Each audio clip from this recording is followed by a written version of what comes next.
What's going on, wrestling family? Welcome back to Hear These Thoughts. I hope you have an amazing day. Let me know how you feel in the comment section. What we have here is 15 weirdest WWE matches ever. Now, off the top of my head right now, the weirdest match I can think of was Gerald Briscoe versus Pat Patterson in that, what was it called? It was Nightgown Hardcore match. That match was something else.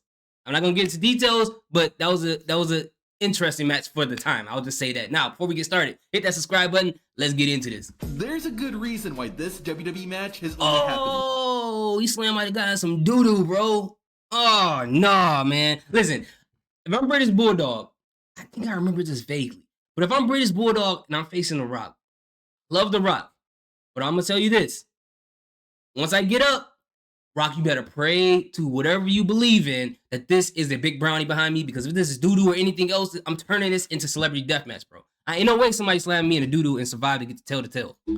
Once, That's in disrespectful, early 2008, CM Punk and Chavo Guerrero were feuding over the ECW title. One of their matches was a Gulf of Mexico match. The only way to win was to throw your opponent into the Gulf of Mexico. Thankfully, the arena WWE was at was only a few yards away from the Gulf. Punk and Guerrero brawled into the crowd and out the door until he got right next to the water. After hitting the GTS, Chavo went flying into the ocean, making CM Punk the first and only Gulf of Mexico match winner. Bro, ain't no way I'm doing something like that. I don't care how much they pay me. There's no way I'm signing up for a match in the Gulf of Mexico. I don't know about you guys, but I grew up watching Jaws. I grew up watching Deep Blue Sea. And most importantly, I grew up watching this movie called Open Water. Not the second one. I never seen the second one, but the first one. And ever since that movie, I was scared to float in the ocean by myself, bro, because of what happened at the end. I'm not going to spoil it for people who didn't see it. But ever since that movie, whenever I'm just floating in the ocean by myself, not on some type of, swimming thing or a boat or whatever, I feel like something trying to bite my toenails off, bro. I can feel it under my feet every single time. So if I get in that match and I get tossed in the water,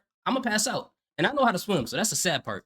Triple H was in control of the March 17th, 2008 edition of Raw. With all the power in his hands, the game decided to make his WrestleMania opponents, John Cena and Randy Orton, team up. Now, rather than make them face off against a tag team or something, Triple H had Cena and Orton fight the entire Monday Night Raw roster. John Cena and Randy Orton had to take on a small army of wrestlers entirely by themselves. But despite that, the two actually held their own and made several eliminations. Ultimately, the Raw roster got themselves disqualified. That's what I would have did. When they all swarmed to the ring. John Cena did even the playing field with a steel chair, but it was Triple H who had the last laugh. Now that match was pretty big. How about we look at something good small? Concept, though. Literally. In 2014, WWE presented WeLC. Hornswoggle and El Torito faced off in a match where everything was a wee bit smaller. Hey, the tables, ladders, and chairs were all mini. The ring announcer and referee were a size down too. The match that's cool. even had a special commentary team of Micro Cole, Jerry, the Mini King Lawler, and WeBL. WeBL. The ring looked a bit smaller than usual. Despite the compact size, WeLC was actually really good. There were several awesome moments, and the crowd got into it.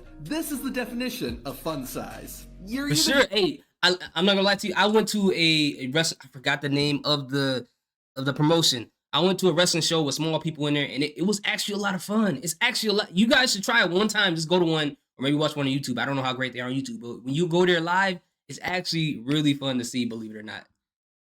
You're gonna find this next match hot or disgusting. In 2001, Trish Stratus and Stacy Keibler faced off in a gravy bowl. Those are both my girlfriends when I was a kid. At a dinner table with a pool of gravy right next to them. Gravy. The two used food as weapons and ultimately ended up fighting inside the gravy bowl. Trish got the victory after forcing Stacy to tap out, but it's easily one of the messiest wrestling matches of all time. That gravy too However, watery. there is one that was even messier. Ain't putting that on my Fans who potatoes. watched Extreme Rules 2009 got to see a very rare match. Vicky and Chavo Guerrero fought Santina Marella in a hog pen match. Why is Santino not Santino? Oh my god! Why is Chavo Guerrero involved in all the weirdest matches, bro? What is it? Does Vince automatically know he's gonna be involved in it? But I guess I can't hate him because it's like, okay, whatever you can do to get on TV, you can. But when he came out as that one guy with the blonde hair, I don't know. I don't condone that. That was a little crazy. Rather than wrestle in a ring, they fought in a small fenced pen filled with mud and with pigs right next to them. The competitors also used buckets of slop to fight each other off. As you would expect, the match was very, very messy. Despite the handicap, Santina Marella pinned Vicky Guerrero and was named the official Miss WrestleMania. In most matches, you can see all the wrestlers competing, but not this one. WrestleMania 22 saw Shawn Michaels fight his boss, Vince McMahon. Despite interference from McMahon's son, Shane, and the Spirit Squad, HBK HBK was triumphant in that encounter. Instead of being a good sport about it, Vince claimed that Shawn Michaels' victory was an act of God. McMahon then set up a no-holds-barred tag team rematch. Vince and Shane McMahon would take on Shawn Michaels and God. Before the match, God got his own entrance and everything. McMahon even told the referee to check the Almighty for weapons. Once the match got started, Shawn Michaels handled things pretty well on his own. However, the Spirit Squad got involved, which ultimately led to the McMahons getting the win, which technically means Vince McMahon is 1-0 over God. Now this next match I get it. Some people believe other things, but there's no way I'm gonna set up a match with me versus God, and I'm gonna win that match. I just can't do it, bro. You're gonna have all kind of locusts in your room. Your bathtub's gonna be full of blood. You ever seen the episode of Family Guy when he built that like golden statue and God started doing all these crazy things to him? Nah, man, I can't do that, man. I can't. Really bizarre. Not only did it not take place in a wrestling ring, but the wrestlers weren't even on solid ground. In 1995, Dustin Rhodes, aka Goldust, fought a wrestler named the Blacktop Bully on a moving truck. It was called a King of the Road match, and the goal was to honk a horn at the front of the truck. As you would expect, being on a moving vehicle made it difficult for both men to stay standing up. Bro. In the end, Blacktop Bully won the match, and the whole thing was soon forgotten. Usually when you watch a WWE match, the wrestlers fight each other and the referee officiates. Well, in 2001, things got flipped around and the referees fought each other while a wrestler officiated. After WWE bought WCW and ECW, a massive war broke out with the WCW and ECW wrestlers banding together to fight the WWE wrestlers. This rivalry carried over to the referees on both sides too, leading WWE's top referee, Earl Hebner, to face off against WCW's top referee, Nick Patrick, with Mick Foley as the actual referee. Even though they were refs, Hebner and Patrick hit pretty hard and didn't hold anything back. In the end, Earl got the win for WWE in the first and only referee versus referee match. Foot Locker versus Red Wing shoes, bro. That's crazy. I don't know if you guys got Red Wing shoes wherever you live at, but if you know, you know.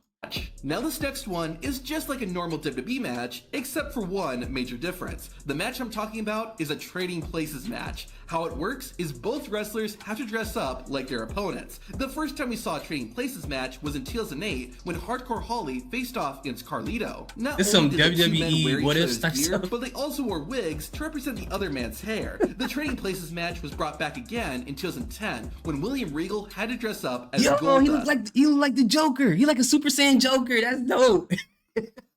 You think you're gonna win this match? Goldust, on the other hand, committed to his role and brought out a pair of brass knucks. Oh, he still like should Goldust, really though. bring this match back. Imagine a Trading Places match between The Undertaker and Kelly Kelly. Oh no. I don't want to see that. I don't want to see that. Why would you even suggest that? Don't put ideas like that out there, bro, for somebody to really do it. Have you ever heard the expression, an eye for an eye? Well, Rey Mysterio and Seth Rollins took that very literally. In 2020, Rollins and Mysterio were fighting in a tag team match. Seth ended up piercing Rey's eye with the ring steps and temporarily took the luchador out of action. This logically led the master of the 619 to challenge Seth Rollins to an eye for an eye match. In this match, you didn't win by pinning your opponent or making them submit. Instead, you only won once you gouged out your opponent's eye. Rey Mysterio was even the if that's unfortunate fake. loser of that match, but conveniently, doctors were able to save Rey's eye. Have you ever heard of the Duchess of Queensberry rules match? If not, I unfortunately can't explain the rules because nobody knew. The first and only time this match type was used was at Backlash 2001. The Duchess of Queensberry watched on as William Regal took on Chris Jericho. Throughout the match, the Duchess would interrupt to announce a rule. Usually that benefited William Regal. As far as we know, these are the rules of a Duchess of Queensberry match. Rule 1, the match has rounds that last 4 minutes and 49 seconds. Rule 2, there's no disqualification. And Rule 3, you cannot win by submission. There might be more, but it's unlikely we'll ever find out. Like all major sports, WWE isn't shy about having sponsors at their shows. However, in 2023, they took things to a new level when they named an entire match after a brand. At the Royal Rumble, Bray Wyatt and LA Knight competed in the Mountain Dew Pitch Black match. In addition to the whole ringside area being decked out in the Mountain Dew branding, a black light was placed over the ring, giving everything a neon effect. The match seemed to have it all, except for actual Mountain Dew Pitch Black, but what you gonna do? In 2020, dude, I have never been so disappointed in a match like that in a long time. I thought this I knew it was sponsored by Mountain Dew Pitch Black, and I should have known. But I thought like, okay, this is gonna be an interesting match. Bray Wyatt's getting a little bit more creative, but then when they had this match, I was like, what? This looks like cosmic bowling, bro. This is like cosmic bowling with wrestling. This isn't anything new. It's stupid. And then at the end, when Uncle Howdy missed the elbow drop, I don't know. You guys already know. I already talked about that. WWE was forced to run their shows without fans. First, they held their events in the Performance Center and eventually moved to the Thunderdome. This also led to a lot of different matches, like the Boneyard match, the Swamp Fight, and more. Match. But perhaps the weirdest match of them all was the 2020 Money in the Bank ladder match. It was held inside WWE's headquarters with the briefcases located at the top of the building. Both the men's and women's Money in the Bank matches went on at the same time, leading to a mad scramble all over the building. It felt like a WWE video game had come to life, with various WWE characters making cameos and wrestlers finding secret rooms. The wrestlers didn't even get into the ring until over 15 minutes after the match had started. While that was weird, this next match was pretty normal, but with one big stipulation. In early 2004, John Cena was butting heads with Rhino and the SmackDown General Manager, Paul Heyman. This led to a match between Cena and Rhino that was no disqualification.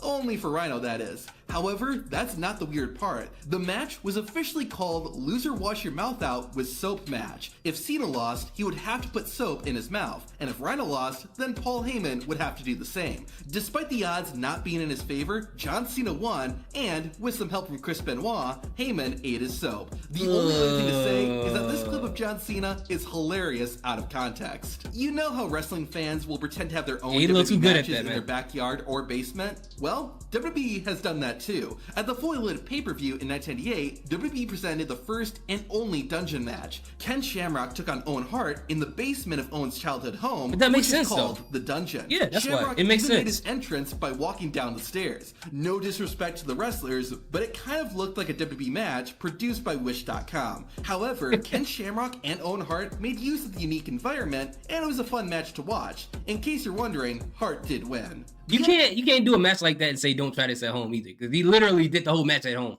Undertaker has been involved in some bizarre matches throughout his WWE career, but the Concrete Crypt match was among the weirdest. The Dead Man fought in a 2-on-1 handicap match against the Dudley Boys. However, Undertaker's manager, Paul Bearer, was trapped inside a glass case that would be filled with cement anytime the Undertaker fought back against the Dudleys. Taker managed to win before Paul Bearer was engulfed in cement. However, the Dead Man pulled a reverse Uno and filled the case with cement and suffocated his manager. Now, how did WWE pull this crazy stunt off? To learn the secrets, watch the video on screen.